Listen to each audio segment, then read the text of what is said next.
Hare Krishna. We'll start with the invocation prayers. The invocation prayers are on the introduction page of Bhagavad Gita. Om Jnanatimirandasya Jnananjana Shalakaya Chakshurumitam Yena Tasmai Shri Guruve Namah. Shri Chaitanya Manobishtam Stapitam Yena Bhutale Swayam Rupa Kadamayam Tadati Swapadantikam Vandeham Shri Guru Shri Padakamalam Shri Guru Vaishnavamscha Shri Rupam Sagrajatam Sahakana Raghunatanvitam Tam Sajivam Sadvetam Savadutam Parijan Saitam Krishna Chaitanya Devam Shri Radha Krishna Padan Sahagana Lalita Shri Vishakhanvitamscha He Krishna Karuna Sindhu Dinabandhu Jagatpate Gopesha Gopika Kanta Radha Kanta Namastute Tapta Kanchana Gaurangi Radhe Vrindavaneshwari Vishavanu Sutta Devi Pranamami Haripriya Vanchakalpatarubhascha Kripa Sindhu Bevacha Patitanam Pavanebhyo Vaishnavebhyo Namo Namah Jai Shri Krishna Chaitanya Prabhu Nityananda Shri Advaita Gadadhar Shri Vasadi Gaur Bhakta Vrinda Hare Krishna Krishna Krishna Hare Hare Hare Rama Rama Rama Hare Hare. Hare Krishna, thank you all for coming. So just a repeat from previous class that Bhagavad Gita revisions are scheduled to start middle of December from chapter 1 onwards, where you all will be doing your presentations. And many of the devotees have made their selections. Rest of the devotees who have not yet made the selections, please do so. So try to choose your first presentation from the first about 4-5 chapters, and then for your second presentation you can choose an entire chapter. You will realize that it's very easy to present an entire chapter instead of a portion of the chapter. So please start preparing right away because it will take a very long time. Get the recording of the previous batch revision from me and start preparing. You can also consider to prepare in groups like a buddy. Have a buddy for yourself and it will become easier to prepare. Sumnima is not here right now, but Sumnima can share her experience next time she's here. That she realized in her Bhagavatam group study that actually the group study is much better. So you can try the same for Bhagavad Gita also, to study with a buddy. Create a buddy, just a one-on-one. Even if it is more than one, it's okay. Just a one-on-one. So we welcome Shruti and Shreyonshi. They are joining partway through and simultaneously also listening to class recordings from the start. So welcome. Feel free to ask any and all questions, even though you are joining partway through. So I would highlight that those who are listening to past recordings, that you should endeavor. You will notice on the participant list on the Zoom call that there have been many devotees who have joined partway through, but those who do not listen to past class recordings, they have left. And those who have listened to the past class recordings to get caught up, they are continuing the study. I have said this from start for so many times that you need to have the base. Therefore, all those who are in the catch-up sessions, please endeavor to get caught up by listening to past class recordings. Now, chapter 13 onwards is a completely new set of conversation. So even though you are joining partway through, it's still okay because it's a slightly new conversation from chapter 13 onwards. So we did start chapter 13 last time and covered the first two verses because the discussion was base setting for the last six chapters of 13 to 18, plus because the two devotees have joined today. So I will repeat the starting discussion of chapter 13 so that we are all on the same page. So this last section of Bhagavad Gita is very philosophical. Specifically, chapters 13 and 14 are very, very philosophical.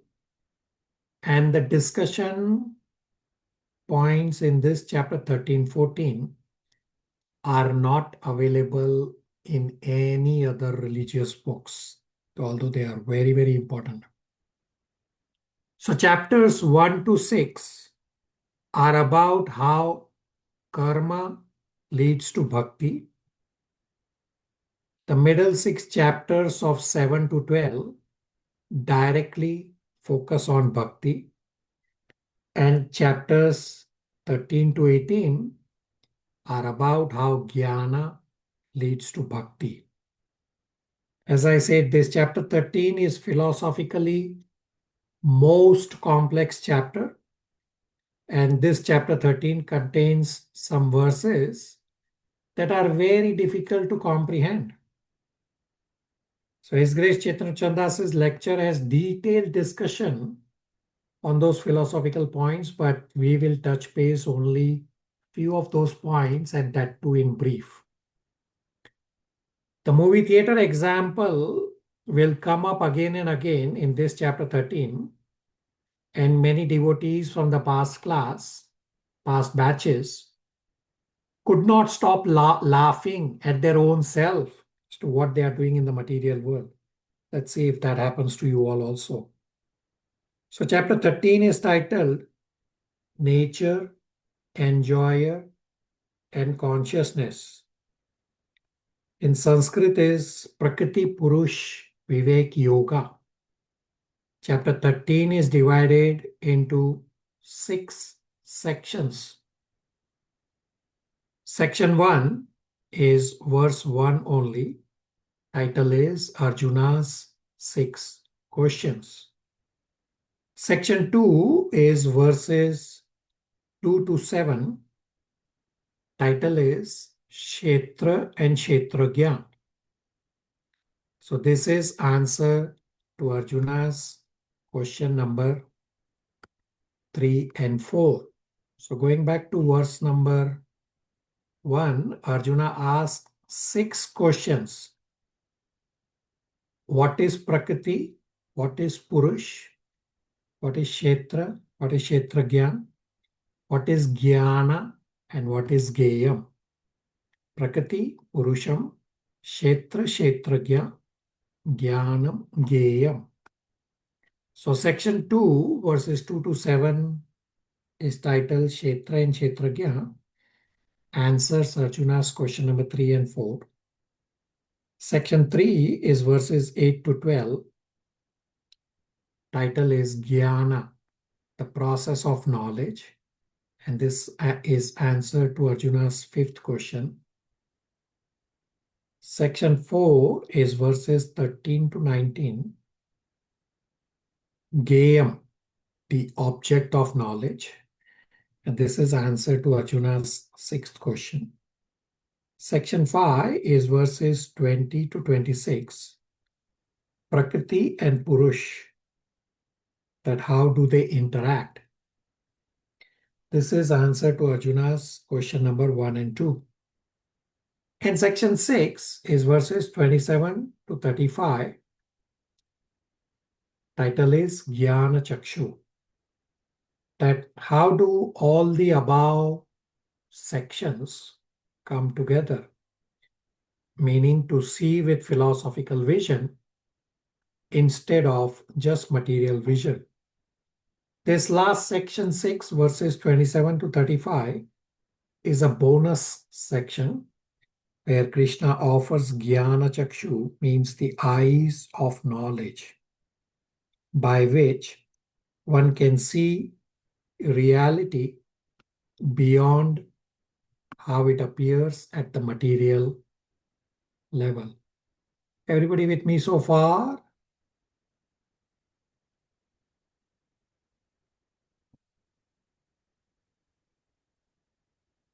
Silence. I got silence. Yes, Prabhuji. Thank you. So now I will give you an overview of chapters 13 to 18. Again, it's a repeat of last class and it's a very important discussion, and therefore I am repeating this conversation. So chapter 13, verse number 22 is among the most important verses, and Acharyas have called 13.22 as the Bij Vakya of Bhagavad Gita. Means 13.22 is the seed verse of entire material existence. Why 13.22 is the Bij Vakya, or why 13.22 is the seed verse? Is because 13.22 is the seed verse which will lead to the development of thought in subsequent verses and subsequent chapters.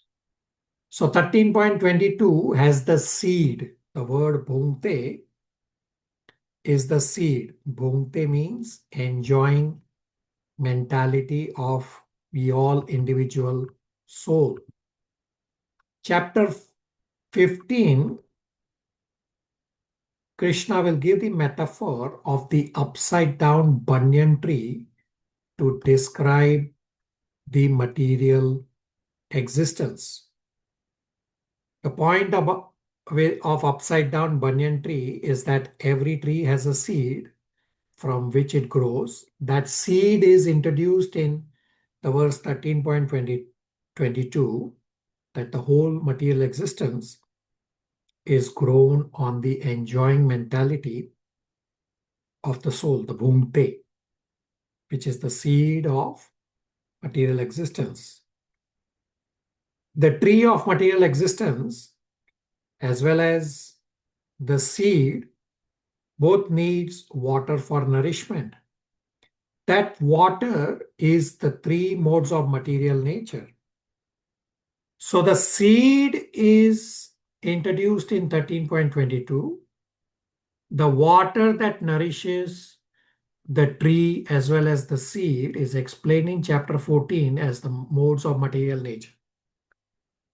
Chapter 15 talks about the tree itself, means the material existence itself, as well as chapter 15 talks about how one needs to detach oneself from this strongly rooted tree, means detach oneself from the strongly entangled material world.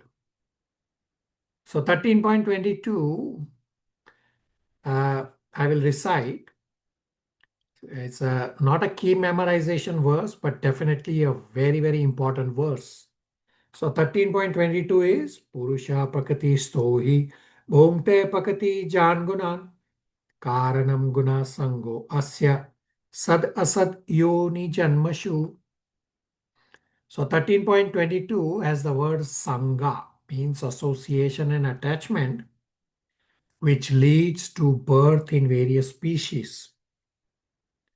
And then in chapter 15, verse 3 and 4, Krishna describes the opposite of Sangha, which is Asangha, meaning by detachment, one should free oneself from the tree of material existence. In chapter 16, the upper and lower parts of the tree are described, means the two extremes.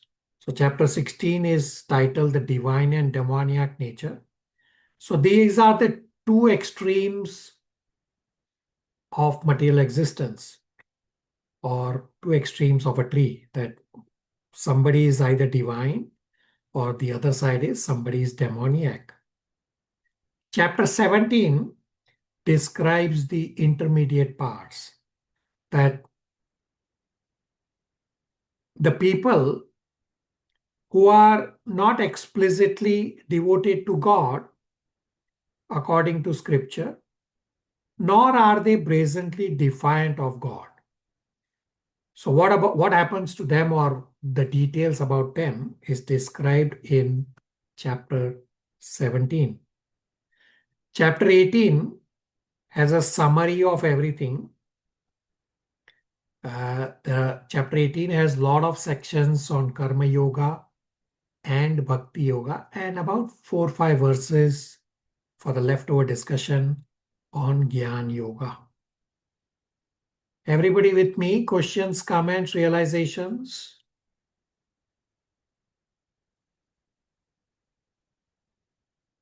Shravanshi? Uh, I think this we might be studying later, but like you mentioned, like Sangh versus detachment.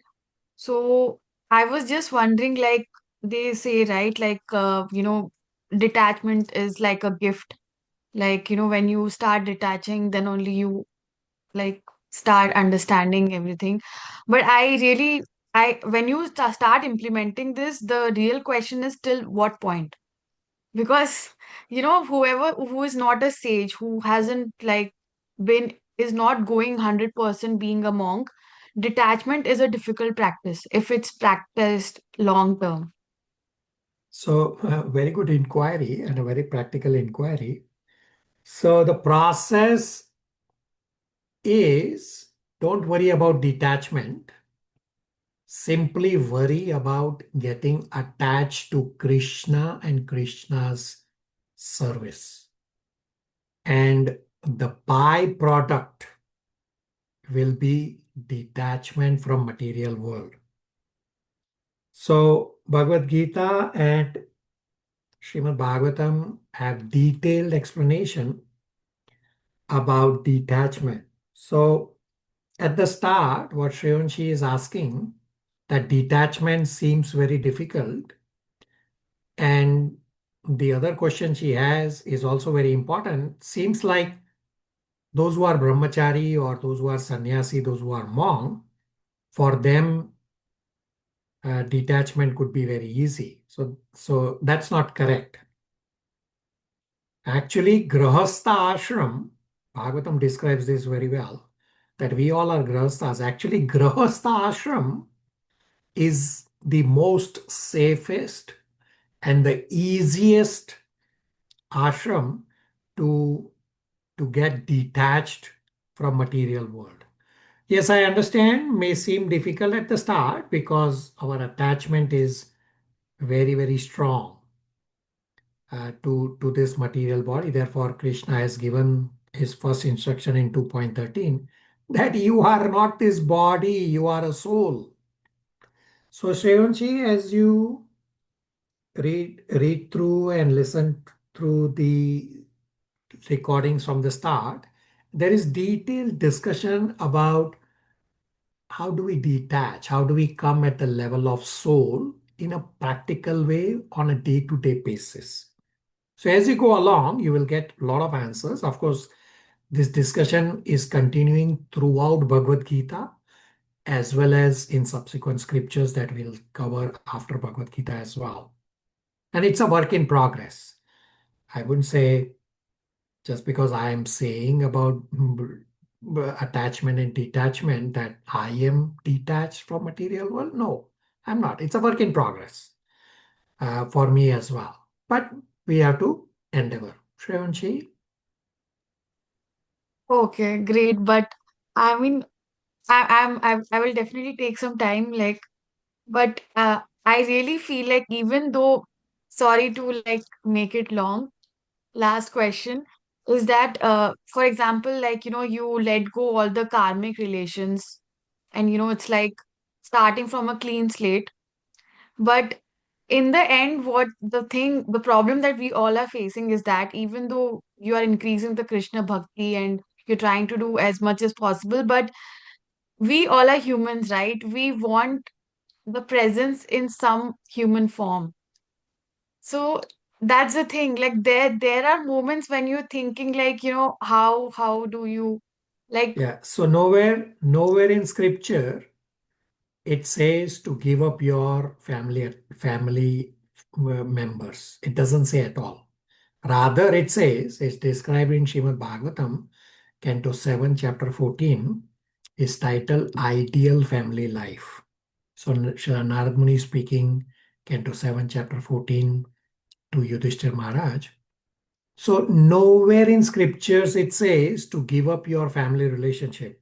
Rather, what scriptures say is that treat your family members as devotees of Krishna and serve your family members as devotees, plus together with your devotee family members, serve Krishna.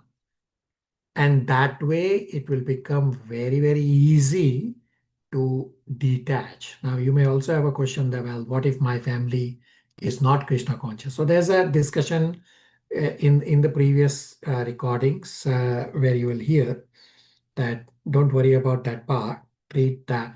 Treat your situation as a gift from Krishna for you to practice a lot of qualities of Bhagavad Gita. Shreyanshi, does that help you? yeah, thank you so much, Prabhuji. All right. So we were on this verse 13.22. It's definitely a very, very important verse.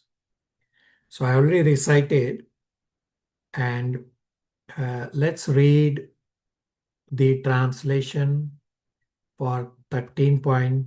Monar Prabhu, 13.22 translation. Hare Krishna, Bhagavad Gita 13.22 translation. The living entity in material nature thus follows the ways of life, enjoying the three modes of nature. This is due to his association with that material nature. Thus, he meets with good and evil among various species. Hare Krishna. Bhungte. Because of Bhungte, we associate with modes Karanam Guna Sangosya, and the result is Sad Asad Yoni Janmashu, that we take birth among one of the 8.4 million life forms. So now we'll go back to from chapter 13, verse 1 and 2. So we already read those verses. Therefore, right now I will not reread verse 1 and 2. I will only explain because it's a repeat of last class. So in verse number 1, Arjuna asks 6 questions. Prakriti Purusha Kshetra Kshetragya Jnana Geyam. What is Prakriti? Question 1. Question 2, what is Purusha? Question 3, what is Kshetra? And question 4 is, who is Kshetragya? Means knower of the field. Question 5 is, what is knowledge? And question 6 is, what is object of knowledge? So I already discussed that where does this Arjuna's question come from in 13.1. We discussed that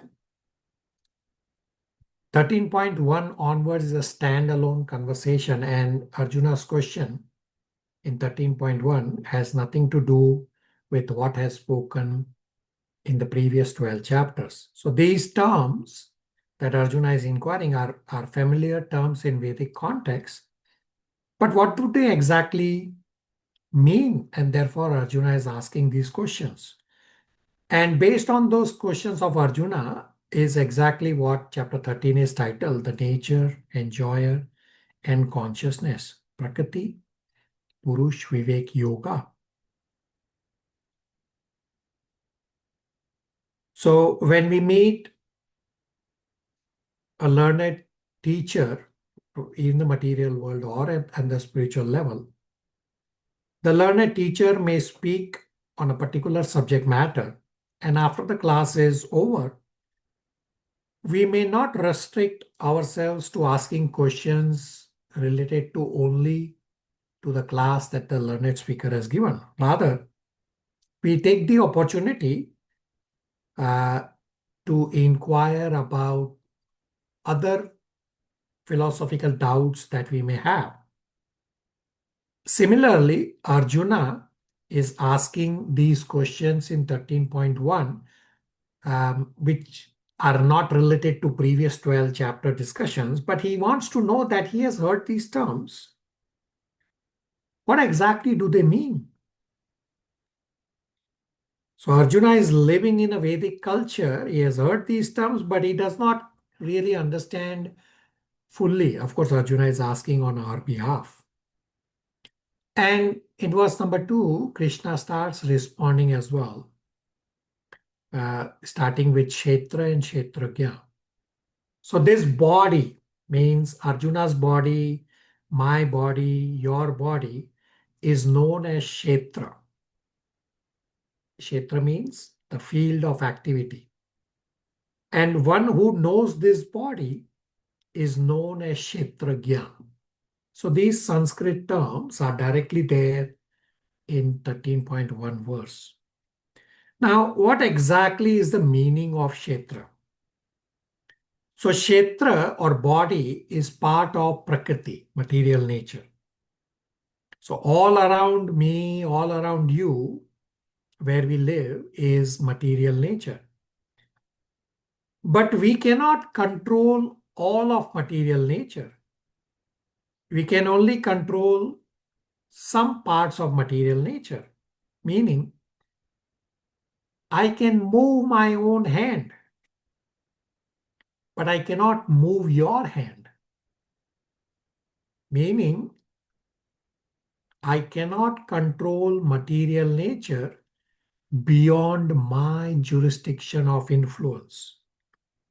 So Kshetra or body refers to area of influence. All of us have some influence over our own body. Still, we do not have complete control of our own body because there are a lot of items that happen in the body which are involuntary. Example, breathing, digestion, many functions. Heart pumping the blood, we have no control. So our individual respective body is the destined Kshetra. Now, different living entities have different levels of Kshetra. So a tiny insect, an insect is in a body of a tiny insect, also there is a soul. So because of past karma, the soul is been given a tiny kshetra or a tiny body or a tiny area of influence. In human form, the kshetra is little more evolved, meaning our interaction with the kshetra is little more evolved. So we discussed last class about this brain, that brain is just a facility and brain is like a gadget. So most species, probably all species, or all kshetra of the 8.4 million life forms have brains. Humans also have brains. So what's the difference between the brain of a human versus the brain in an animal body, say for example? So brain is just a facility. Brain is like a gadget.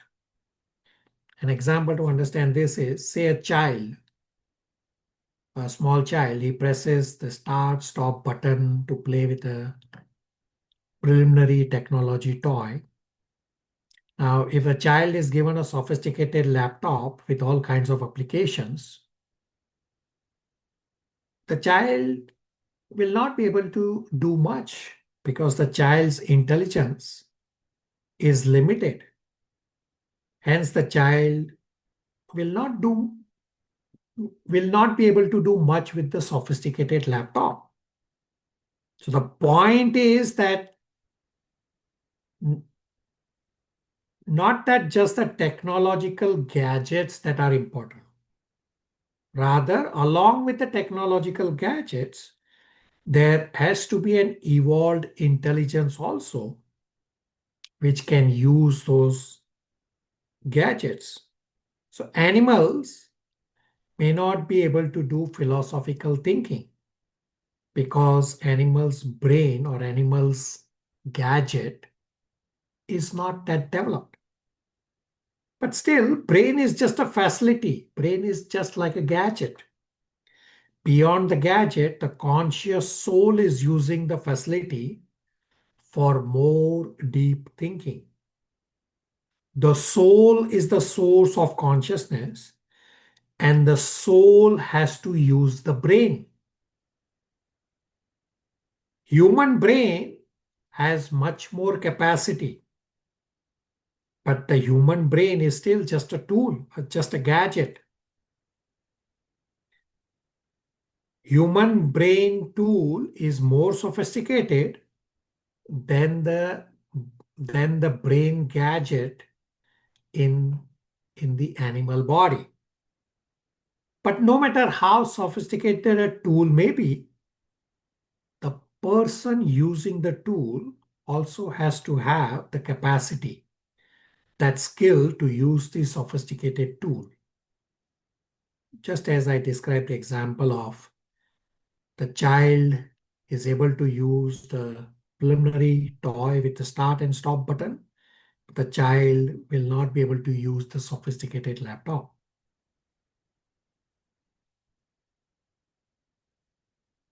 So the soul having more evolved consciousness does not just refer to more developed brain. So the important point to recognize is that the kshetra which we human beings have has greater capacity for spiritual inquiry and spiritual realizations as compared to other kshetra or other bodies. And a perfect example for this is described in Srimad Bhagavatam, Canto 4 at the start, about this brain is just a facility and brain is just a gadget, actually comes directly from Srimad Bhagavatam, Canto 4. So a personality named Daksha, his head was chopped off. And then Shiva puts a goat's head on Daksha's body and revives Daksha's body. So somebody may say, well, Daksha is now having a goat's head and a goat's brain, so he should act like an animal. But no, the soul still remained the same in Daksha's body, and the soul was using the brain, even though it's a goat's brain, because the soul is evolved, and therefore, even with the goat's brain, Daksha goes on to recite beautiful prayers to Shiva and to the Lord, as well as ask for forgiveness. He's acting like a normal human. I will pause here for questions, comments, realizations. Monarch Prabhu had a question. Hare Krishna, Prabhu. Prabhu, you mentioned that all 84 lakh species have brain. Does it mean that trees also have brain and intelligence? So I said most. I didn't say all. I said probably Okay. all, right? So Hmm. most um, species have brains. I mean, even besides the trees, there are certain species, I think they don't have brains, but majority of them have it, not all. Uh, okay, Prabhu. Thank you. Shreyanshi?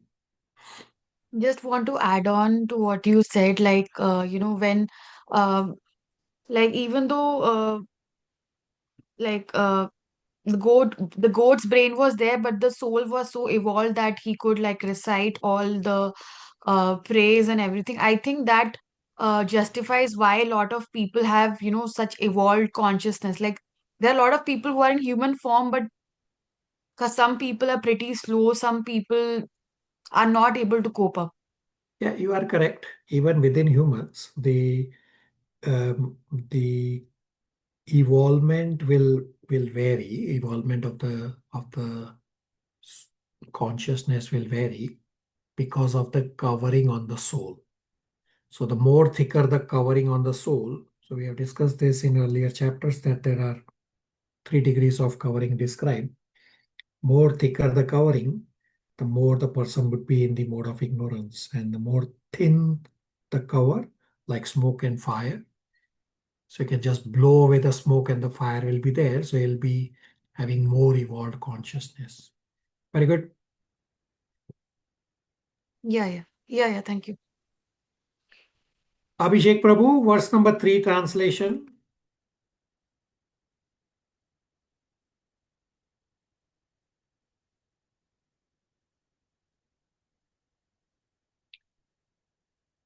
Chaitanya Prabhu, verse number 3 translation.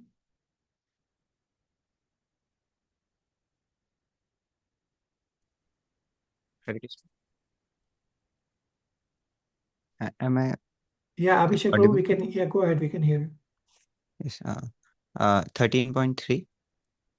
O sign of Bharata, you should understand that I am also the knower in all bodies, and to understand this body and its knower is called knowledge.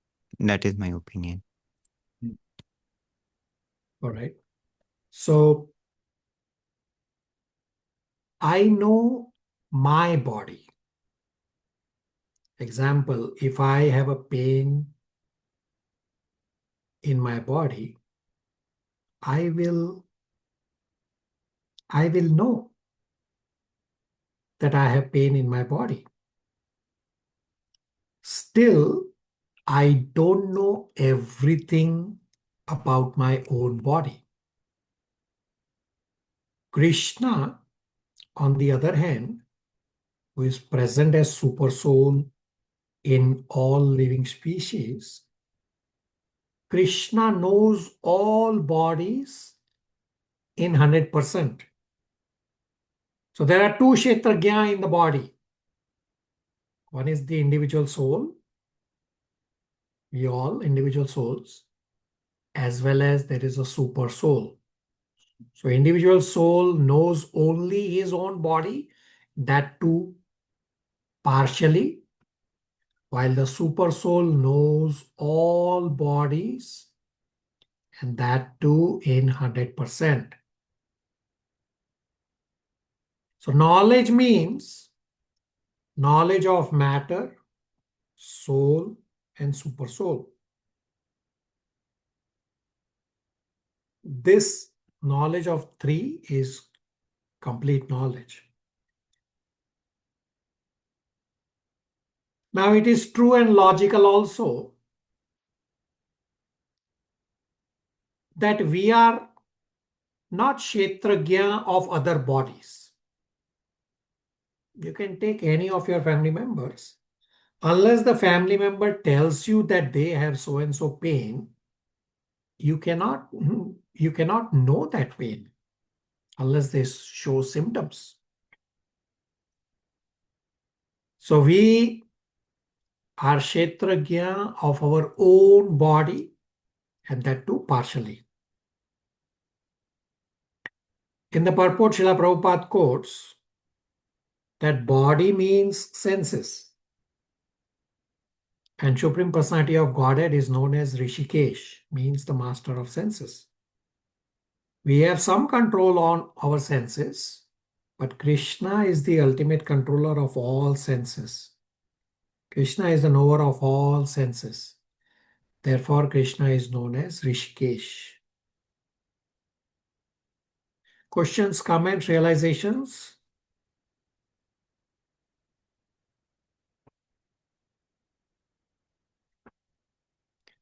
Now, 13.4 verse is a summary verse of all that Krishna is going to explain in subsequent verses. So Krishna will say, I will explain these 5 things. So make a note of this 13.4 verse. I will give what all Krishna will explain, and I will also explain which verses is going to explain all these points. Deepa, 13.4 translation.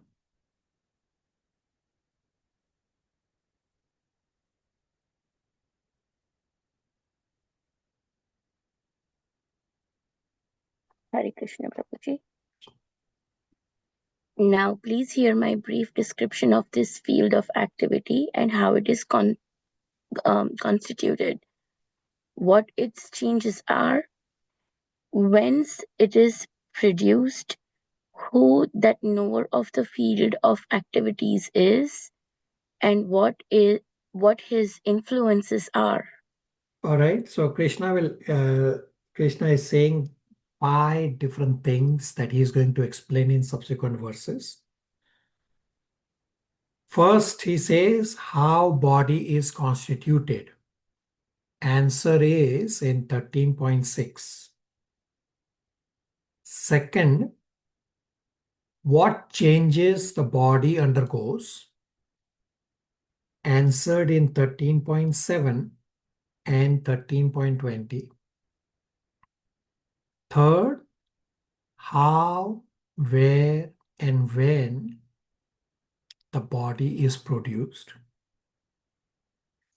This is answered in 13.6, 13.21, 13.22. Fourth, the identity of the knower of field of activities.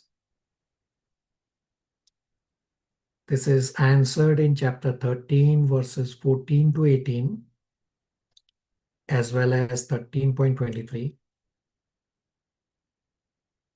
Fifth, the influence of the knower, which is also answered in chapter 13, verses 14 to 18.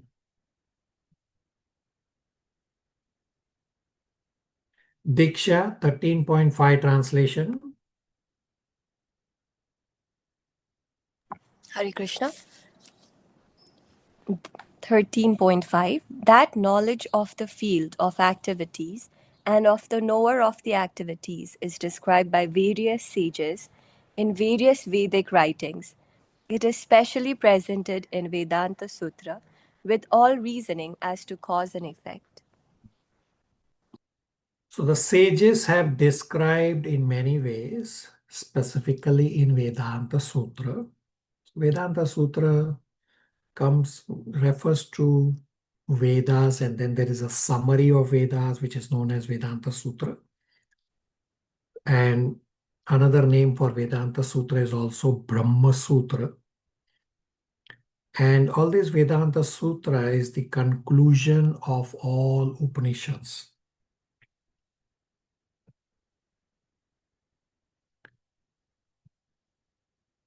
Now, verse number 6 and 7 have undivided attention. We come to detailed description of Sankhya, means we come to detailed description of our body. This verse number 6 and 7, you will realize it is profound explanation of our body and the feelings that we go through that no other religious scriptures provide this detail. Although here in chapter 13, verse 6 and 7 is a very brief discussion, there is detailed discussion in Srimad Bhagavatam, but here Krishna's purpose is just to briefly answer about Arjuna's question on Kshetra and Kshetragya. Malti, 6 and 7 translation.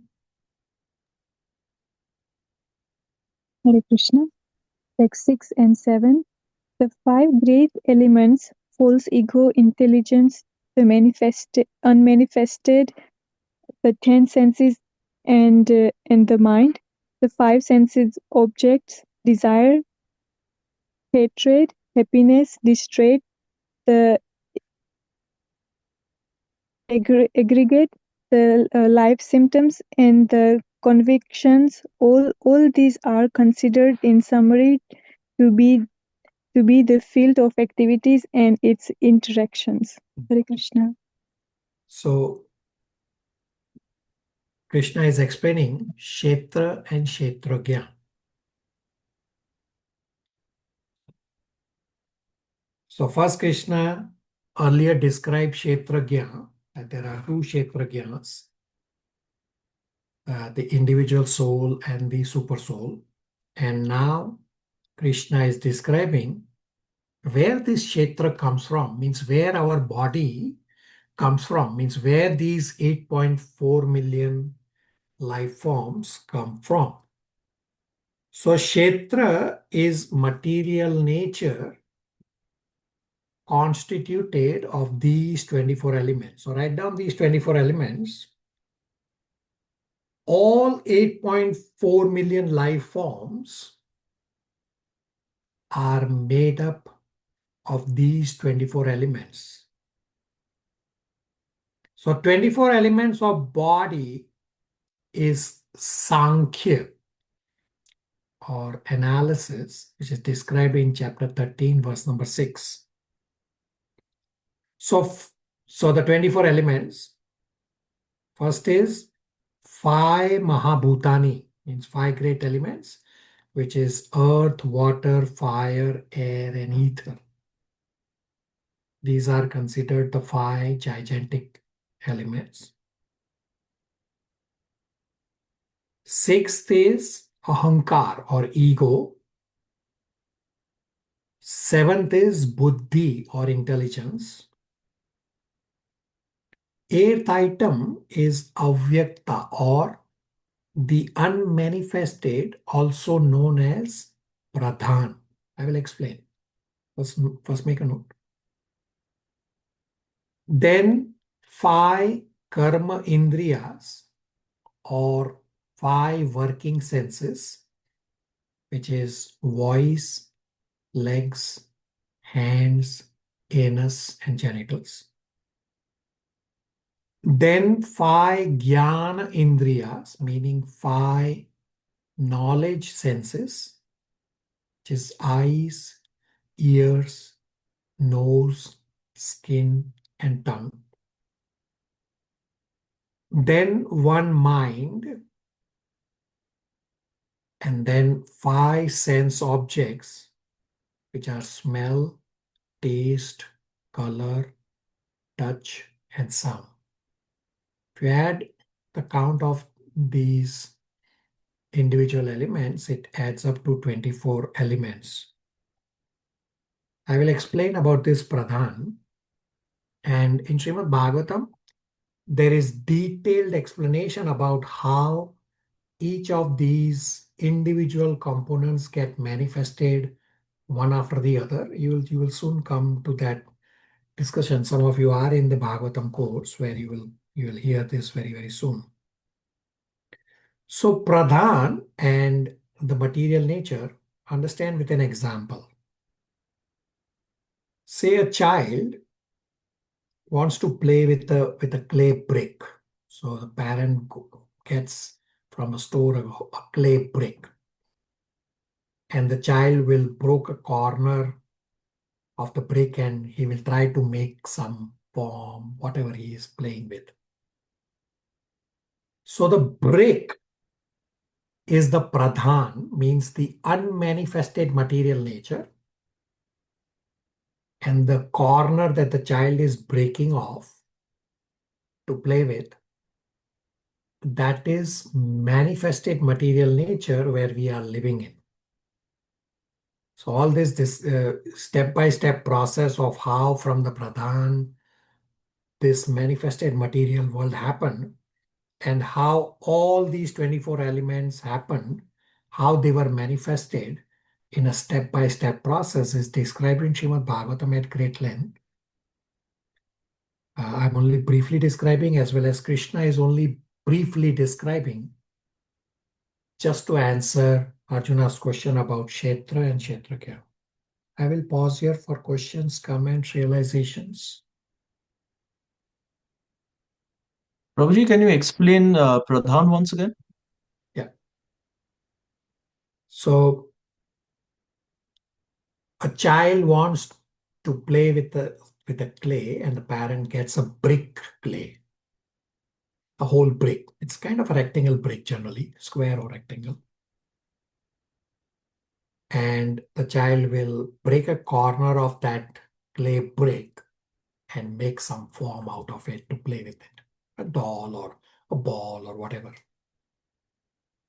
So the original clay brick is the pradhan, is the unmanifested material nature.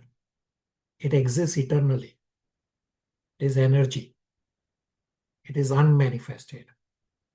And the corner that the child has broken off to play with, that is the manifested material nature where we are living in right now. Pratush Prabhu, everybody.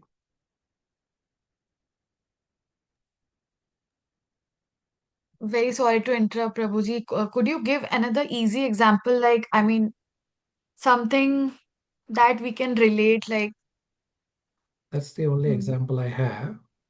And that's the example given in scriptures. I mean, what you cannot relate with this example, Shreyanji? no, I'm just thinking like unmanifested is something that we are given in the beginning, and then what we need. Unmanifested? No, unmanifested is just sitting in the energy form. It's not manifested. While the Okay. manifested is the live material world where we live in.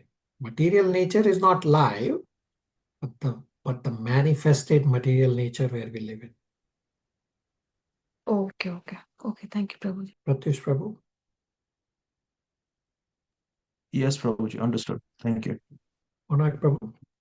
Hare Krishna Prabhu. Prabhu, what does the exact meaning of this unmanifested? So the existence is there, but we cannot see. So where the exact location of that unmanifested energy, what we call? So we don't know the manifested world. We are so tiny. I have shown you visuals for that we are so tiny that we don't even know the manifested world. Beyond the manifested world, the unmanifested exists eternally as an energy in the unmanifested form. It's there somewhere in existence, but we don't have the vision to even see our own world. How can you go beyond? We don't even know our own universe. How can you So go Prabhu, beyond? So we have is to it just understand from scriptures the description. so Prabhu, is it again the material nature only or the spiritual in the spiritual world, this unmanifested It is material nature. It is not in the spiritual world.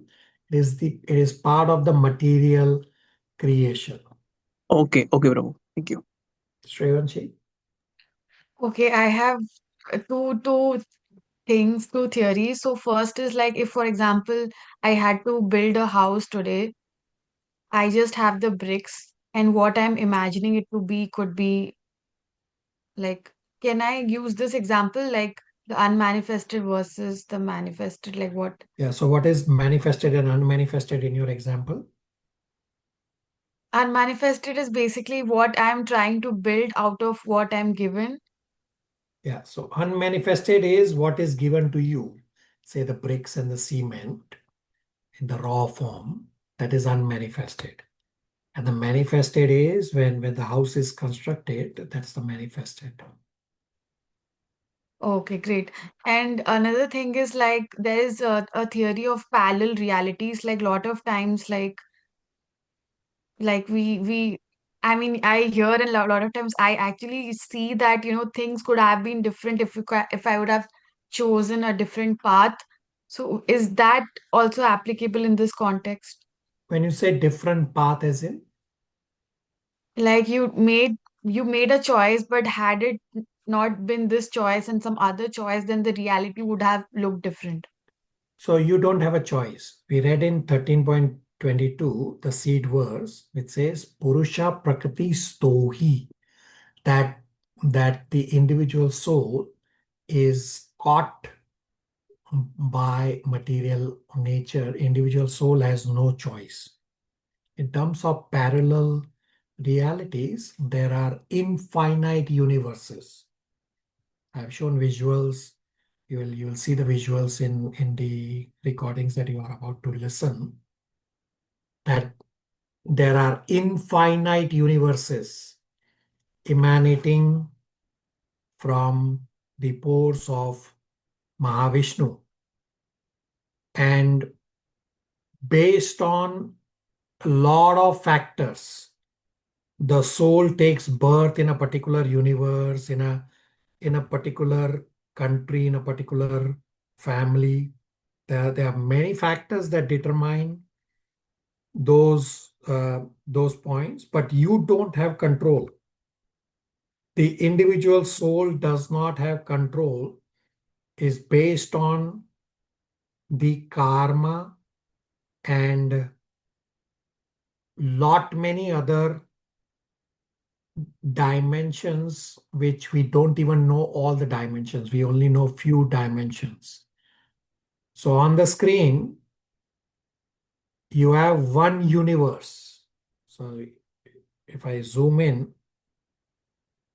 this says Earth, you are here. So this is the seventh plate, and all the planets that we know of, such as Mars, Venus, Jupiter, etc., they are all on this seventh plate. And there are plates below which are known as hellish planets all the way to Patal. And there are planets above which are slightly better planets, and all the way to Brahmaloka or Satyaloka. And another image that I have on the screen is all these bubbles coming out from Karnodakshay Vishnu or Mahavishnu. These are all infinite universes. So I showed the visual of one. All these infinite universes are built similarly, and there is life all over. So what you are calling as parallel, there is life all over, but you don't have the choice of which universe you will take birth. Therefore, 13.22 says, Purusha Pakati Stohi, that you are caught and placed under a particular universe, under a particular body, but you don't control. Krishna controls everything. When Krishna comes, he is not under the control of material nature, but we are under the control of material nature. Devonshi? Thank you so much, Prabhuji. I just last question. Actually, so I mean, obviously he controls everything, but doesn't he also give choices? Because in the end, there is free will. Yeah, so So, you will hear this discussion at great length towards the end of chapter 7 about free will. Yes, we have free will, and the purpose of scriptures is that Bhagavad Gita is a book of choices. Bhagavad Gita says if you choose the right, you will get good results. If you choose the bad, you will get bad results. And the purpose of Bhagavad Gita is to give the choices, as well as Krishna's purpose is that we should use our free will properly and choose the right choices. okay. Thank you, Prabhuji. All right, so we'll continue this discussion about Kshetra. So first he described the 24 elements, means the physical Kshetra. And in 13.7, the second part of the 6 and 7 verse, Krishna will describe Vikar. So Krishna said in 13.4 about Vikar. Vikar means transformation or changes. So 13.7 describes what transformation or changes the Kshetra undergoes. So the transformation or the changes that the Kshetra undergoes are, which is described in 13.7, which is attachment, aversion, happiness, and distress. So we get happiness for our ichha or for our attachment. And we get distress for our dvesha or for our aversion. So these are considered as the vikar or the transformation or the changes the kshetra goes through. So have undivided attention about the movie theater example to understand the kshetra and the kshetra vikar, means the changes that we go through. So I explained that devotees from the previous batches, they couldn't stop laughing at their own self as to what they are doing here in the material world. And let's see if you are also going to have the same feeling. So visualize and understand this analogy of a person watching a movie in a movie theater.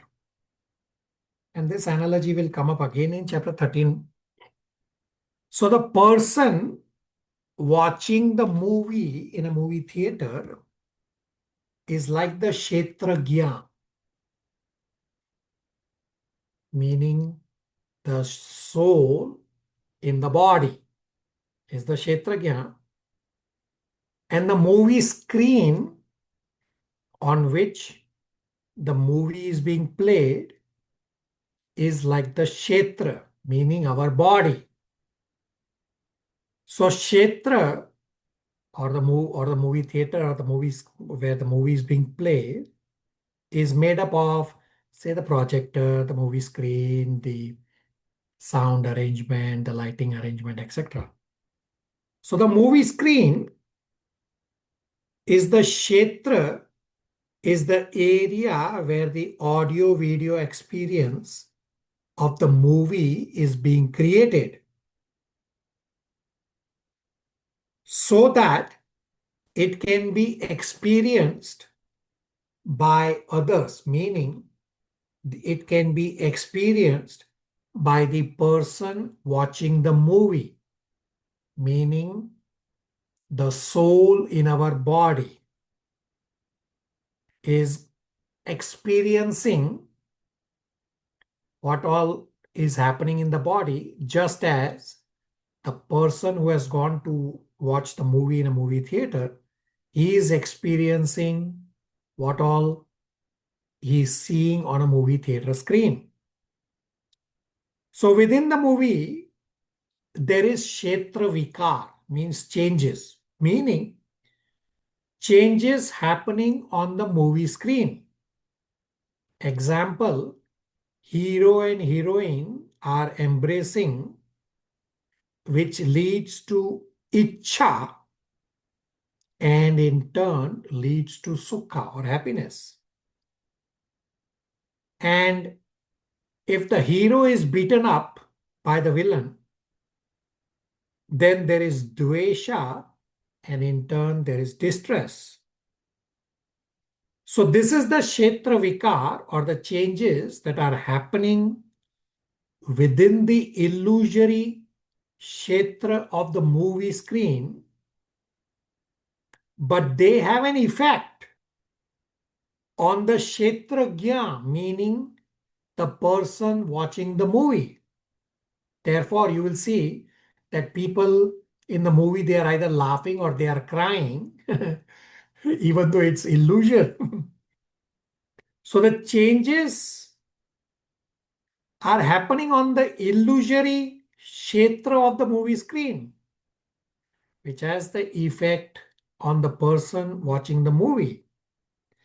Just as whatever changes that are happening in the illusory body, the soul is experiencing either happiness or distress. I will pause here and ask, does this make you all laugh? As to what exactly we all as souls, as Kshetragya, are doing here in the material world? It is just like watching the illusory movie on a movie screen and being affected by the changes happening on the illusory movie screen, exactly as the changes happening on the temporary illusory body, and we get happiness and distress. So everything is happening on the illusory kshetra, like the illusory movie screen, meaning everything happening on our illusory temporary material body. But we as souls are getting attached and averse, resulting in so-called happiness and distress. I will pause here for questions, comments, realizations.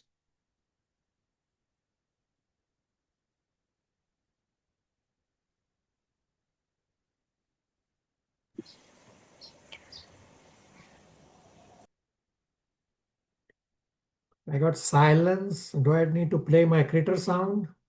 Monarch Prabhu?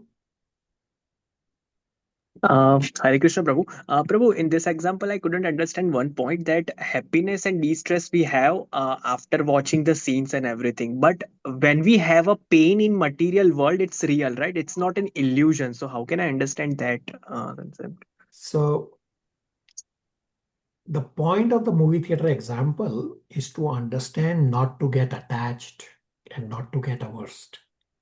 Because body is illusory and temporary, and whatever is happening in the body is a reaction of your past karma. That's the point to understand. Yes, you are having pain. Exactly as the person watching the movie is having pain if the hero is beaten up by the villain. But the point to understand with the movie theater example is that our body is illusory.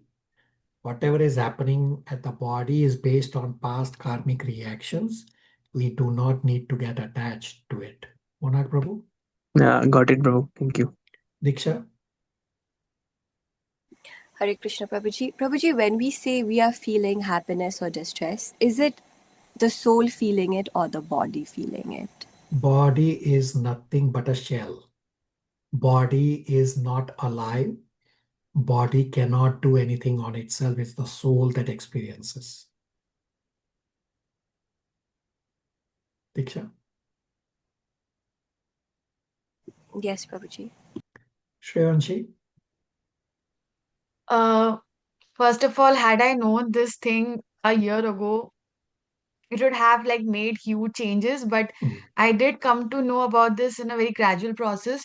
But I just want to ask one thing, even though it is illusionary, and I mean, you mentioned, like, there's a kshetra, and it does give you that impact, even though it is momentary, and sometimes God is also testing you, like, but it does like create waves.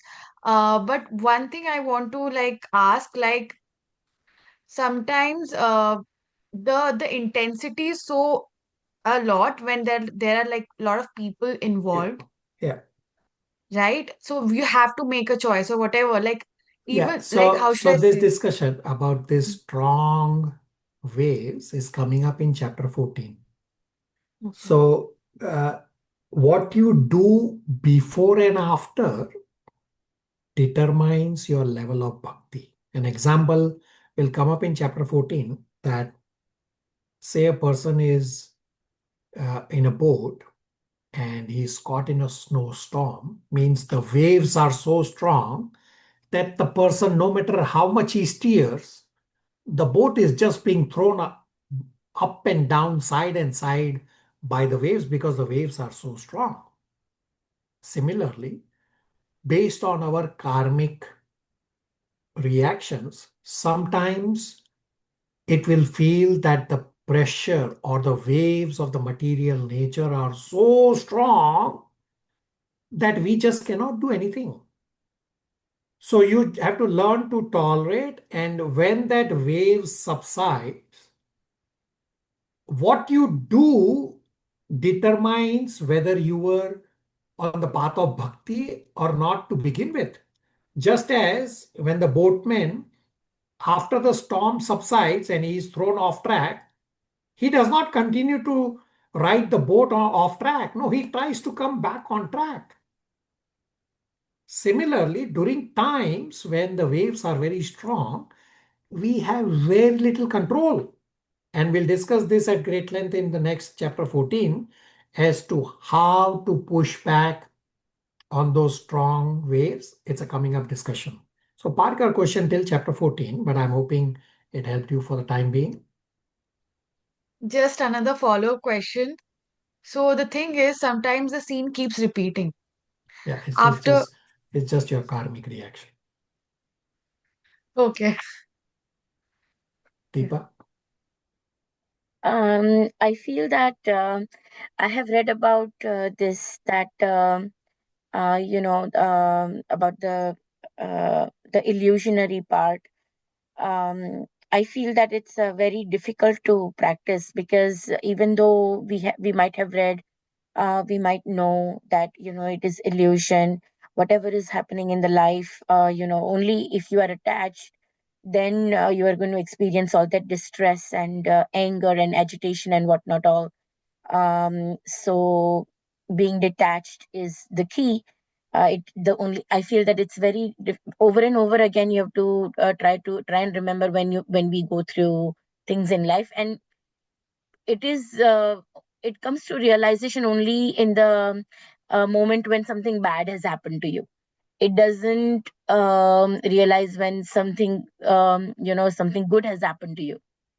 For example, when we are in devotion or doing Krishna seva, and in that phase, it's different. But when somebody betrays us, or somebody cheats us, or something bad happens, that's when this detachment and attachment thing comes into realization. But not always. I have to make an effort. So Deepa, you should immediately listen to the class recordings that you are in the process of listening, which is class recording number 3 and 4, where we have discussed about the need to ask questions in brief and why. But coming back to your question, that it feels very difficult. So I have the image on the screen.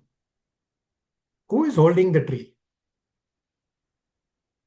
Is the tree Um, holding you, or you holding the tree? we are holding the tree. Right. So our attachment of wanting to enjoy material world is so strong, and therefore it feels that I cannot detach. The problem is we are holding the tree. Right? So we have to let go. But our bhumte, our enjoying mentality, therefore 13.22 is the seed verse, that our enjoying mentality is so strong, and we are holding the tree, and then we are saying that material world is very difficult. Arey Baba, let go the tree. And Abhishek Prabhu is also saying the same point in the chat, that Abhishek Prabhu is saying that seems little frightening that we are caught in this and not able to come out because of strong attachment. And therefore Krishna will explain in chapter 15 verse 3 and 4 that yes, material world is very entangling, very deeply rooted, strongly attached world, and we have to detach ourselves with determination. And the example given is in chapter 15 that a prisoner can end his own prison sentence by good behavior. The prisoner cannot end the entire prison house, meaning we cannot end the entire material existence. Rather, we have to detach ourselves by letting go the tree, and we have to go back home, back to Godhead. Deepa, everybody? Yes, Prabhuji. Can I add one more thing? Yeah. When I try to, I don't know if I'm doing it in the right way or not, but when I try to detach so-called in my own way. I and other people around me feel that I'm not my usual self, and So yeah. hold on. That discussion is coming up I only have paused. I have not yet finished 13.7.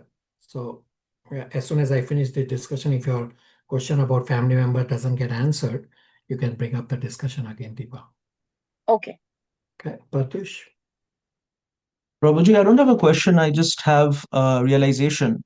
I think this also makes a good point about long-term sense gratification compared to short-term sense gratification. For example, sometimes we feel hungry even though we have ate before.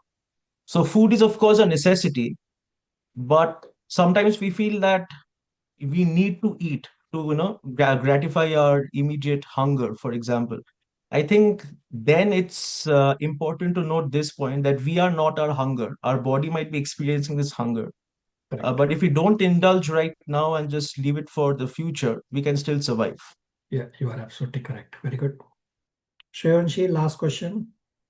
Okay, so just adding up to the conversation, there's this deja vu thing that also happens, and this deja vu thing has like it's also a good thing, but sometimes it's not a good thing, because then you feel like, a 10-year old cycle has closed, or sometimes like you are repeating, so that's like a longer cycle that is getting repeating. So whenever like I feel that, sometimes I'm like afraid, I'm like, okay, there's something very similar that is going to happen. So It's your yeah, karma. It's your karma. Whether it's repeating or not, it is your karmic reaction.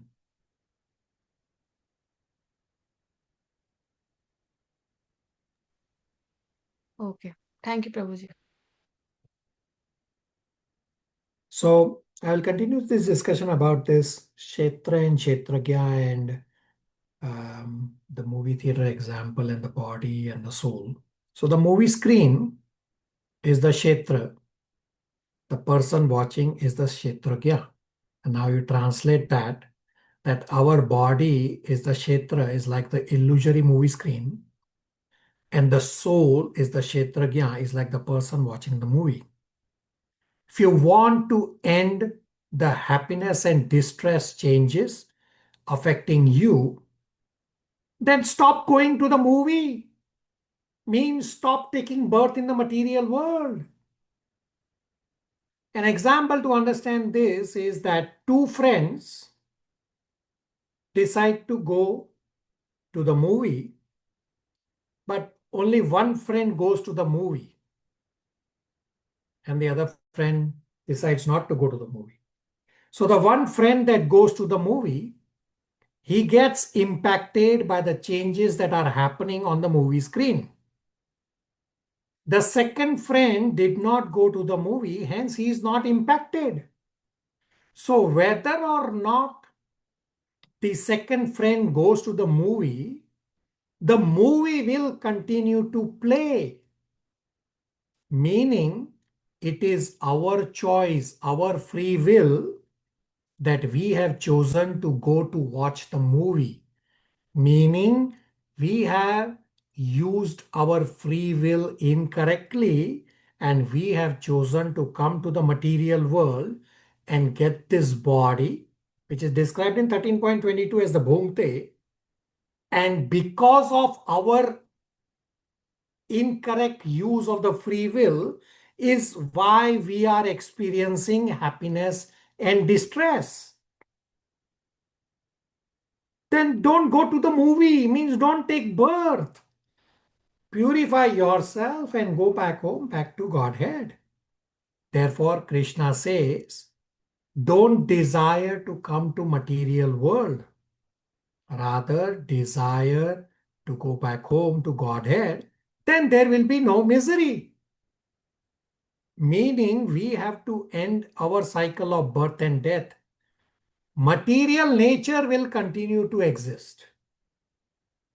We cannot end material nature. I already gave an example of the prisoner, that the prisoner can end his own prison sentence by good behavior, but the prisoner cannot end the entire jail system.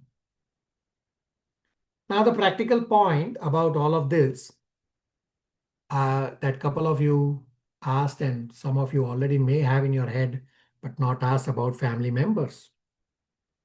That getting attached to family is like the person watching the movie is getting attached to the person in the movie, say the hero or whosoever you are liking in the movie.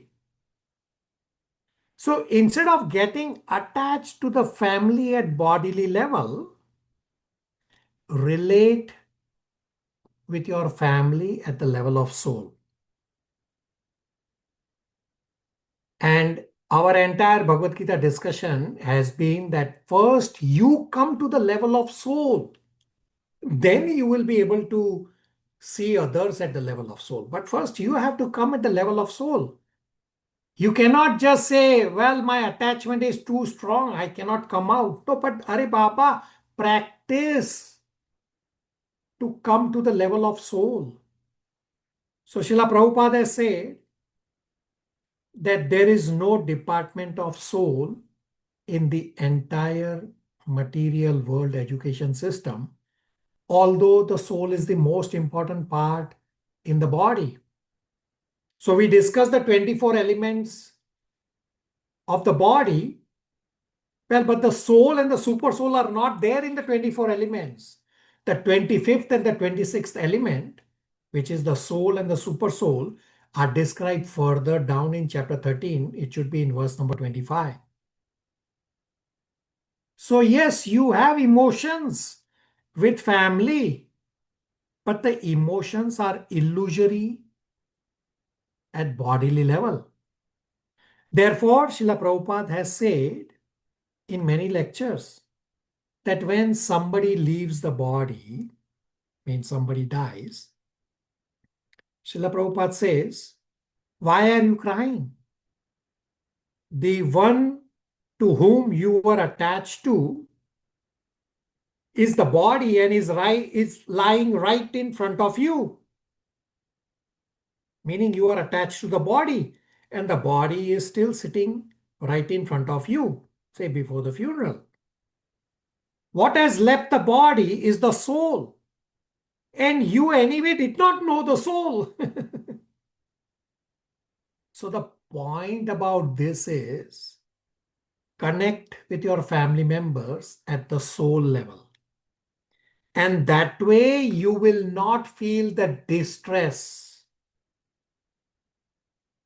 Now, by this point, or even Prabhupada's point from the lectures, does not mean that you have to become hard-hearted, that when somebody leaves the body, means when somebody dies, that you emotionless say, why are you crying?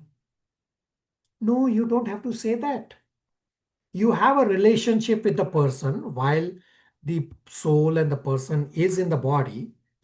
Therefore, take some time to heal, to grieve when your loving friend and family has left the body. So grieving is required. Grieving is healthy, but lamentation is condemned. And the difference between grieving and lamentation is that lamentation means that the person is going on crying and crying and crying and crying for months, weeks, years, that why did that person leave me here? Why did that person die? That is lamentation. That is unhealthy. That is not required. So the movie theater example is not to artificially cut down emotions. No.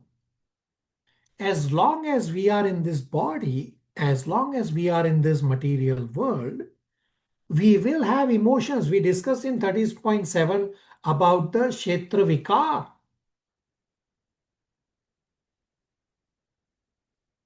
But we do not have to have emotions at the bodily level.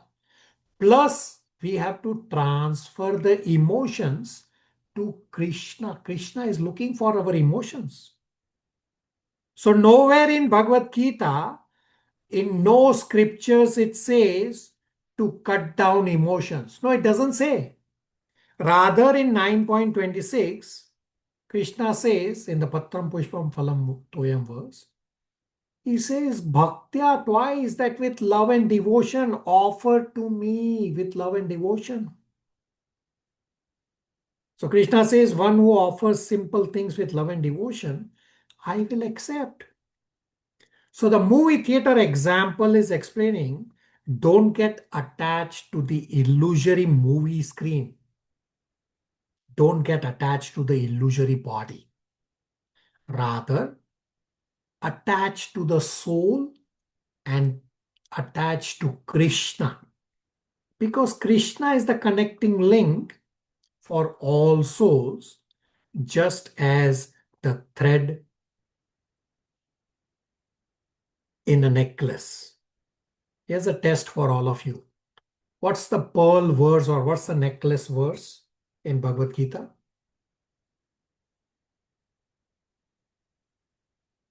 Anybody remembers?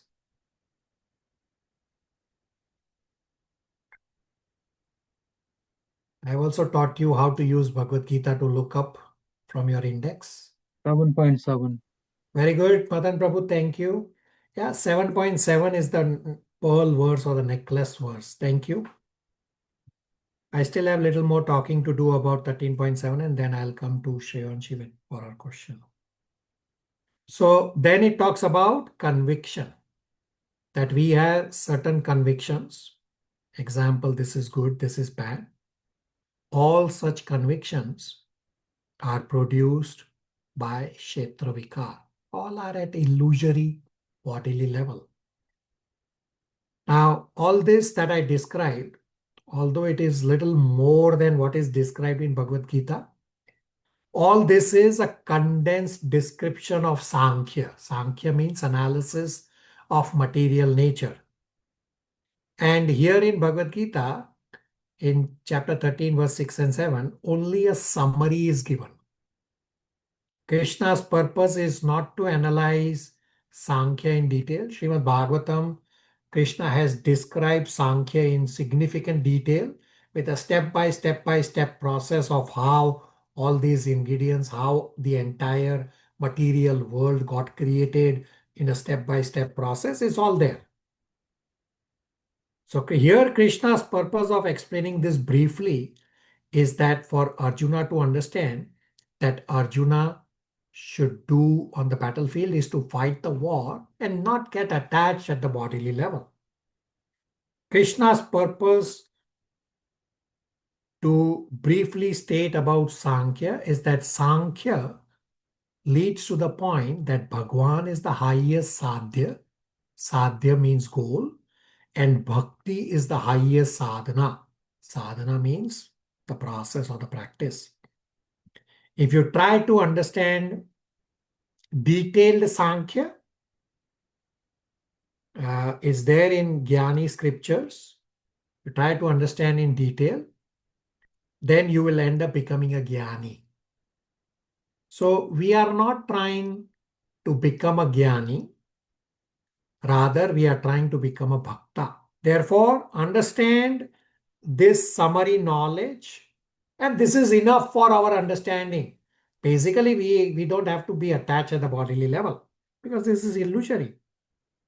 This body is temporary. The changes, the vikar that are happening are temporary. And these temporary changes are causing attachments.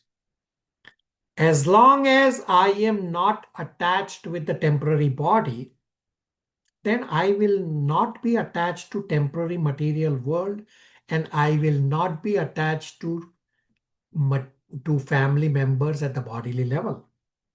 I will still have feelings for my family members, but I will not be attached, and therefore I will not have mainly the pain when the pain happens.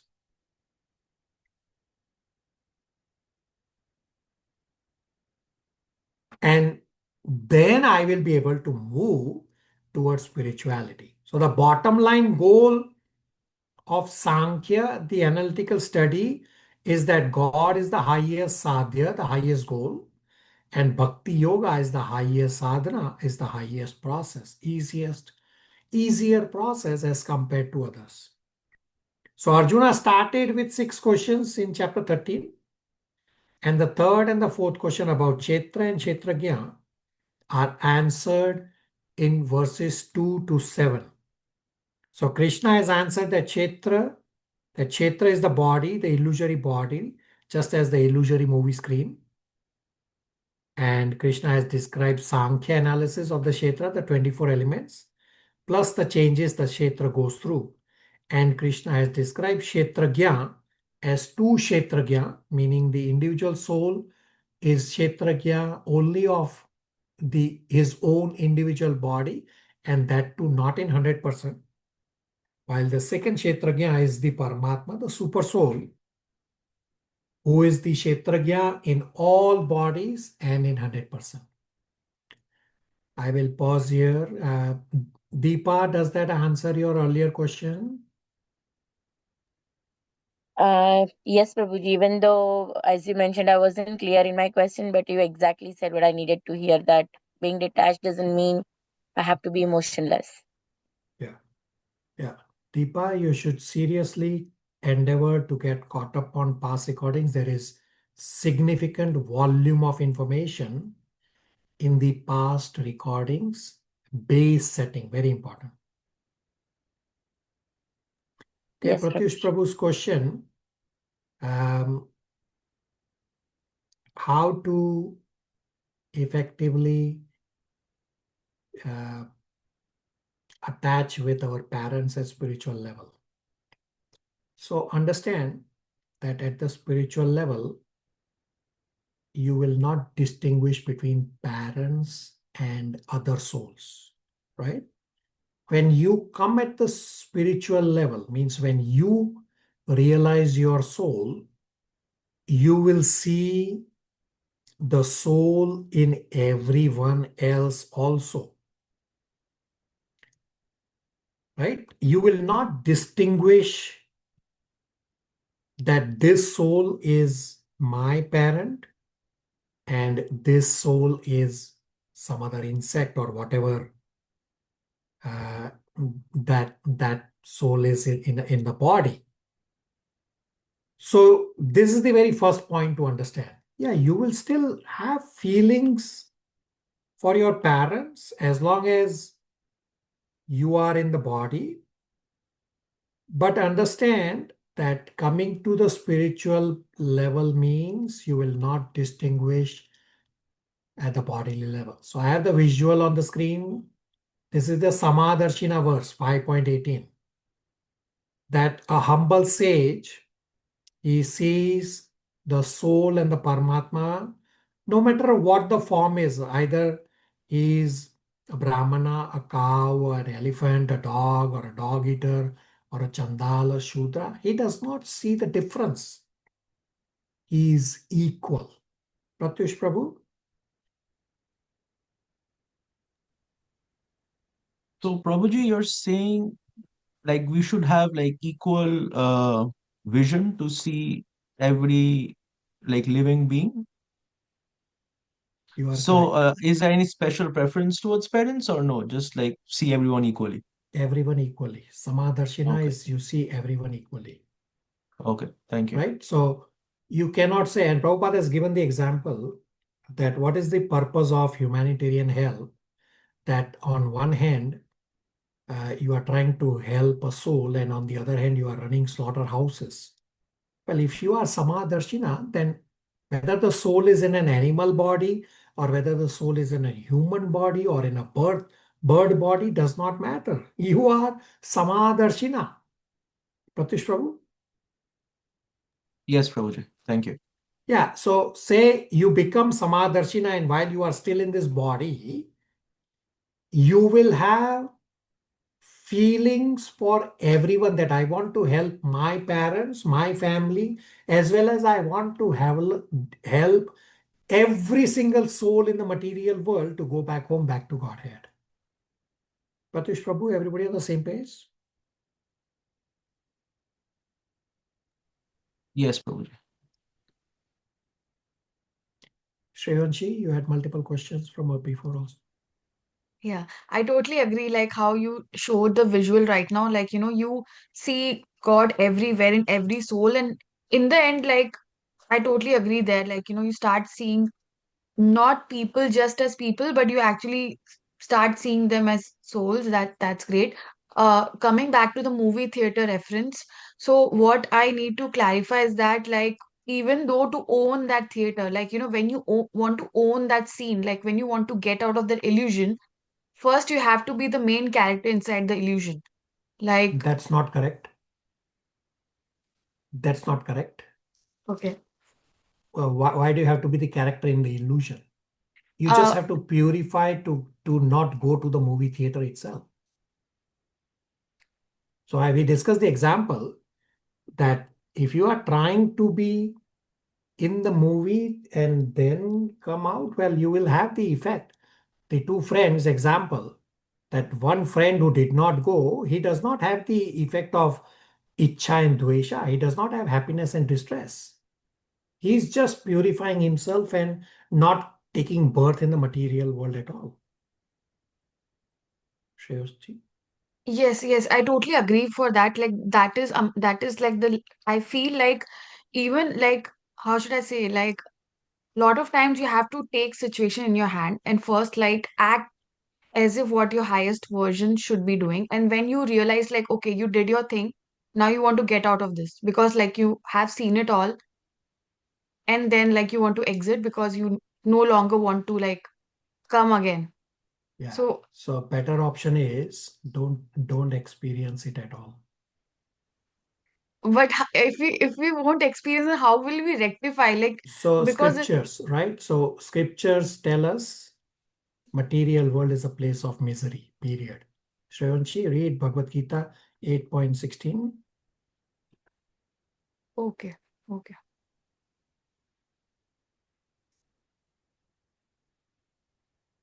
Maybe creator or writer.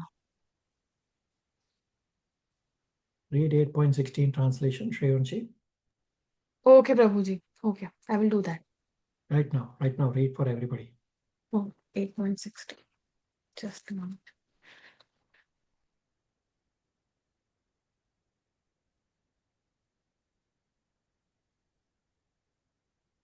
Is it 8.60? 1.6.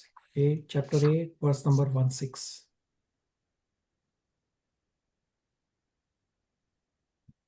Um, from the highest planet in the material world down to the lowest, all are places of misery wherein repeated birth and death takes place.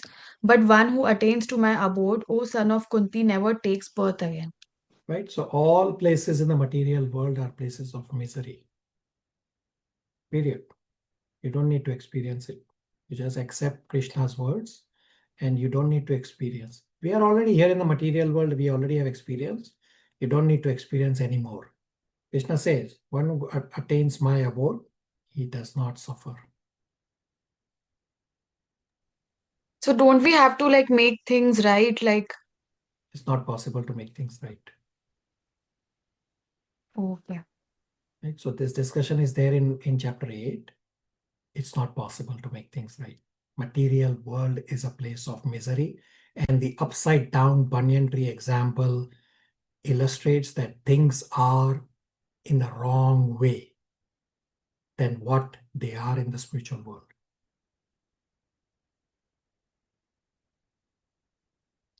Everybody on the same page?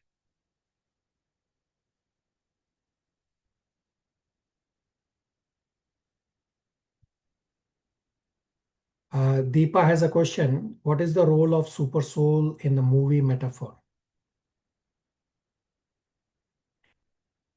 So in the movie metaphor or the material existence, yes, Krishna is the writer and the director, and the role of super soul in the body is described in chapter 13, verse number 23. Shruti, do you have the Bhagavad Gita now? Are you able to read chapter 13, verse number 23 as to what the role of super soul is? Yeah, sure. Sorry, 23. 23. Chapter 13, verse number 23. Okay. Yet in this body there is another, a transcendental enjoyer, who is the Lord, the supreme proprietor, who exists as the overseer and permitter, and who is known as the supersoul. Right? So, Upadrashta Anumanta, that the super soul is the overseer and permitter of everything we do in this body. Deepa, Shruti, does that answer the question? Yes, Prabhuji. Abhishek Prabhu? Hare Krishna, Prabhuji. Prabhuji, when we reach at Samadarshana level, does that also dissolve the differences of relations we have with different people? So we have discussed this at great length, that Srimad Bhagavatam, Canto 7, Chapter 14, describes ideal family life. So just because you are Samadarshina does not mean you become emotionless, does not mean you leave your family. Samadarshina means you are connecting with family at the soul level. So if you are Samadarshina and your family member has some pain for which you have to take the family member to a doctor, yeah, you will take the family member to a doctor because you are still in the body. You still have relationship at the bodily level. It's just that you are not getting impacted by the pain.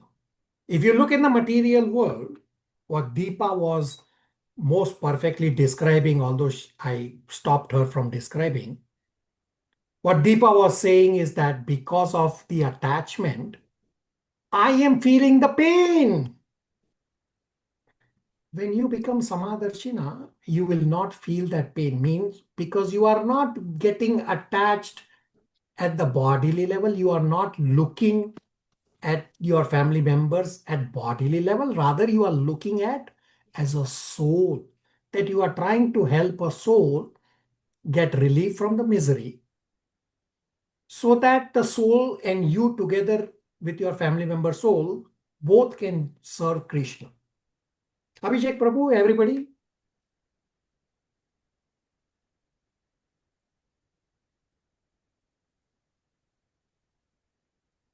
Prabhuji, I just get confused that when we see at soul level, then everyone is a soul.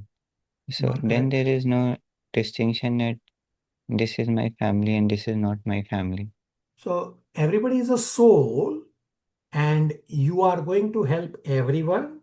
Simultaneously, you have a relationship with your immediate family.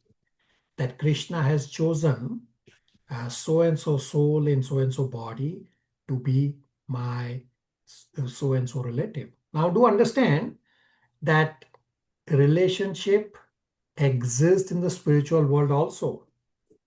There are same relations as parent and child, siblings. There are exact same relationships. But in the material world, we are here at the bodily level of wanting to enjoy at the bodily level. Therefore, we look at family members as objects of enjoyment. But in the spiritual world, they are all pure. They don't have any desire other than serving Krishna. And there's an actual verse for this. I don't remember the verse right now. It's in Canto 3. I don't remember the chapter. The verse number is 27. I just don't remember the chapter for that, and I can bring it up next time. That there are these families, there are relations in the spiritual world. They are all at the soul level, and at the soul level, they are all serving Krishna. Even though the bodies that they have in the spiritual world are much more beautiful than the bodies that we have here. But the husband and wife are not attached at the bodily level at all. they are all serving at the soul level and serving Krishna together. Abhishek Prabhu? Thank you. That was helpful. Questions, comments, realizations?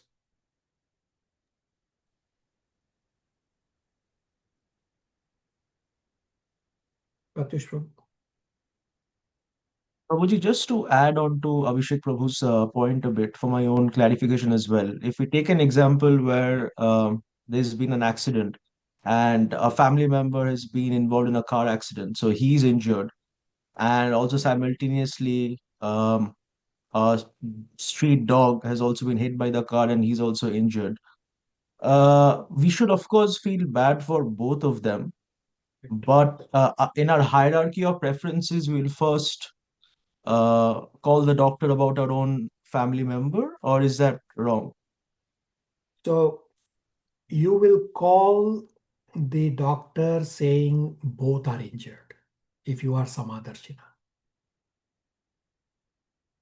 Right? When you call the ambulance, you will say two souls are injured, your family member and the dog.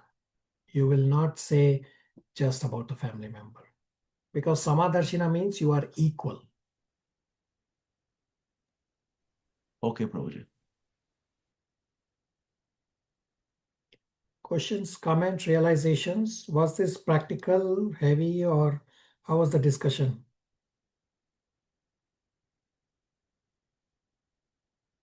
Shreyanshi?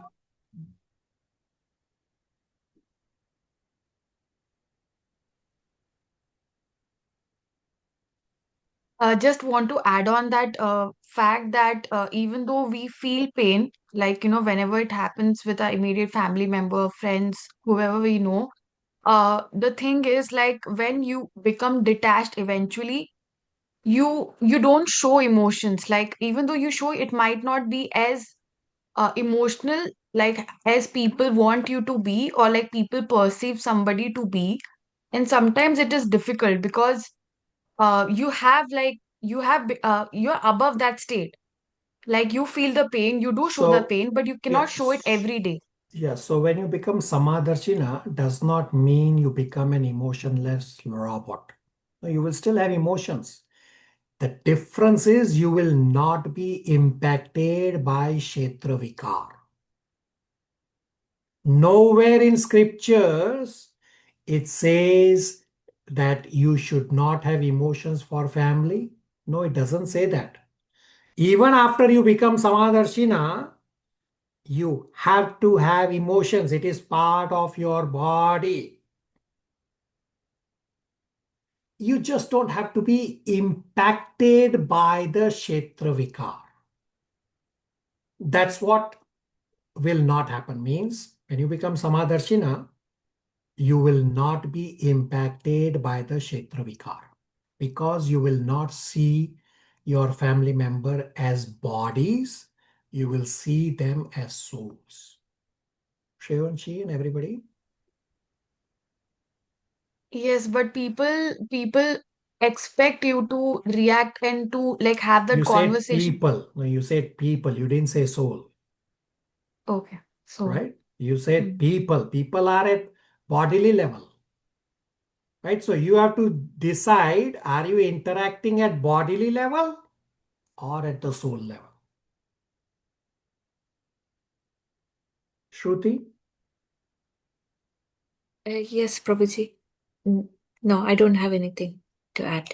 All right. How was your experience for the first time? Because there are few things which I have a lot of questions because this is my first class.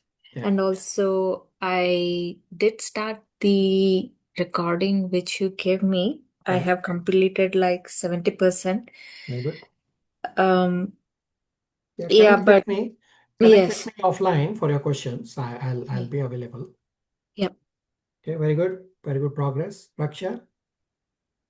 Prabhuji, I just have a realization that all this pain that comes through attachment through family members, it's because we center them around our life so much. And I think the main focus here should be centering our life around Krishna so that slowly we come to a level so that we can see all the souls, all the family members, even like our souls, I think. Correct. So what Raksha is describing is what we have on the screen, that you are attached to family means you are holding the tree. And then you are saying, Are Baba, I have pain. Are Baba, let go the attachment, let go the tree. And the solution to get detached is to get attached to Krishna. The byproduct will be detachment from the material world. Raksha? Yes, Prabhuji. Path Prabhu? Hare Krishna Prabhuji, I have a little, I require a little clarification. Suppose we are on the way and saw there is a big accident. There was nobody is there known to me because I'm a stranger there.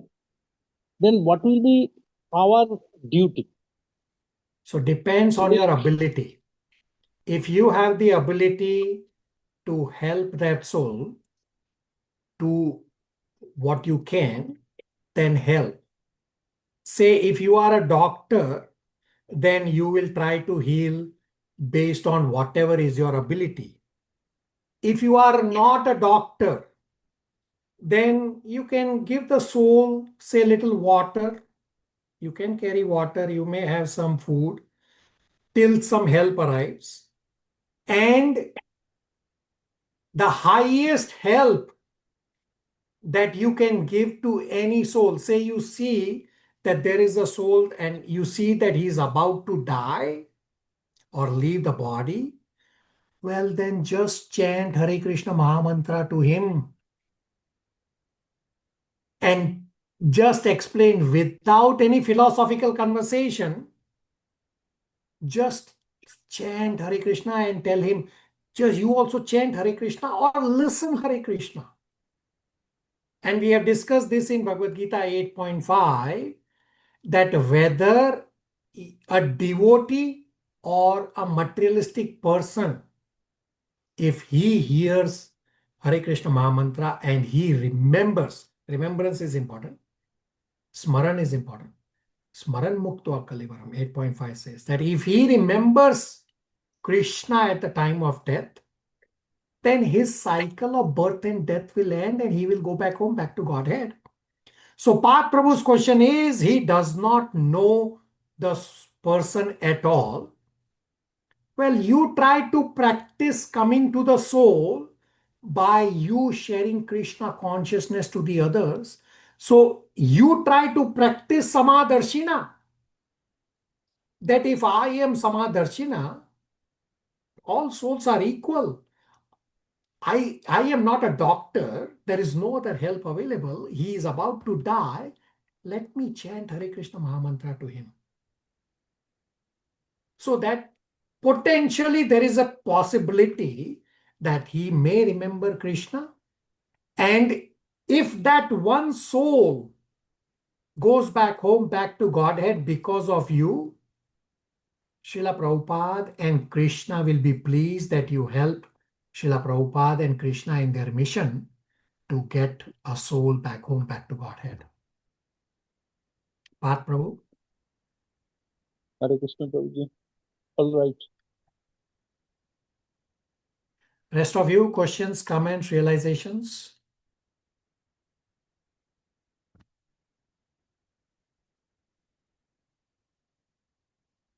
So we have a few more minutes. I will not start the next section. The next section is definitely very heavy and a very practical section of the qualities that we have to develop from verse number 8 to 12. This is the Jnana.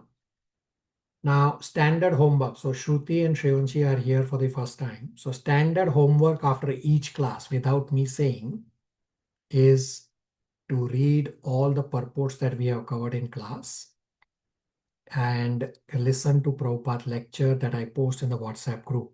So Prabhupada has roughly 400 some lectures for Bhagavad Gita, and I am not giving you random lectures. I am giving you very relevant lectures to what we discuss in class. One of the lecture that I'm going to post today is a very short lecture. I think it's about 12 or 15 minutes. I can't remember how long it is. It's a very short lecture. It's titled Varieties of Insanities.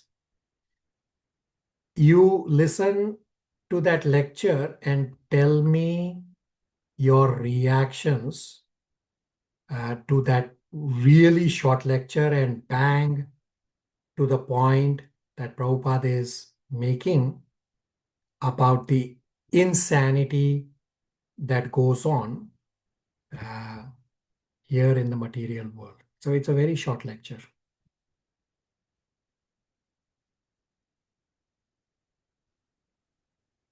Everybody can do that, please.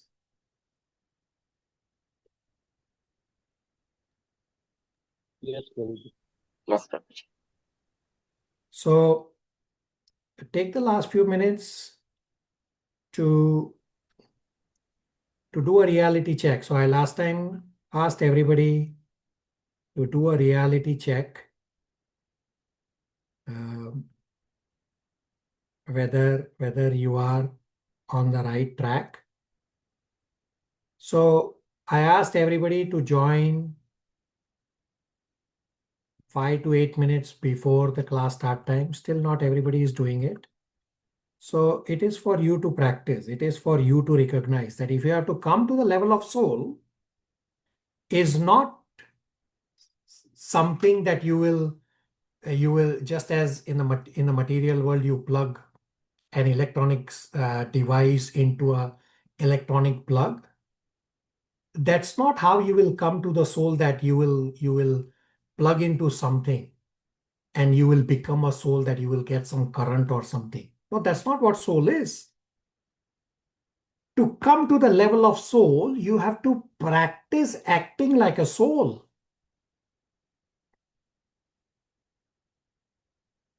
And we have also discussed at the very start, to respect Krishna means respect the time we have carved out for Krishna. I mean, odd times is understandable, that you may have some real emergency, that you join late, or sometimes electronic fails on you, that you end up disconnected because of electronics. That is understandable. But otherwise, there is no reason. And be attentive in class. Don't do other things. Don't watch or don't browse your internet. Don't follow your phone. Don't follow WhatsApp. We have read at the very start of Bhagavad Gita, at our very first class, chapter 18, verse number 70, that what we are studying Bhagavad Gita right now is worship. So just as when you are going to the temple to take darshan and you are waiting outside the Gopinath doors for the Gopinath doors to open, same way Bhagavad Gita study is worship using your intelligence.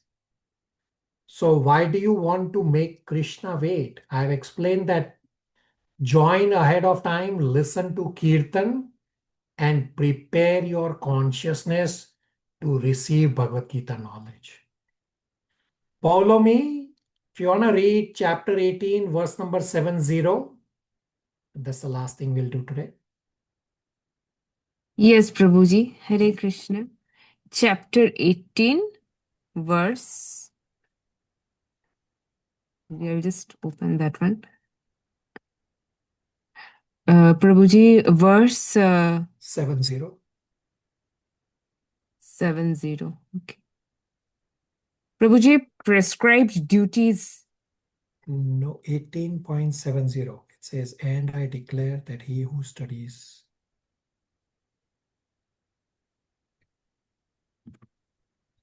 Prabhuji, 18.70. Yes, Prabhuji. Text 70. And I declare that he who studies the sacred conversation of ours worships me by his intelligence. Right? So this is worship. Don't do other things. Respect Krishna. All right. We'll stop here. Thank you very much. Hare Krishna, everybody. Thank you, Prabhuji. Hare Krishna. Thank you, Prabhuji. Hare Krishna. Hare Krishna. Thank Thank you, Hare Hare Krishna. Krishna.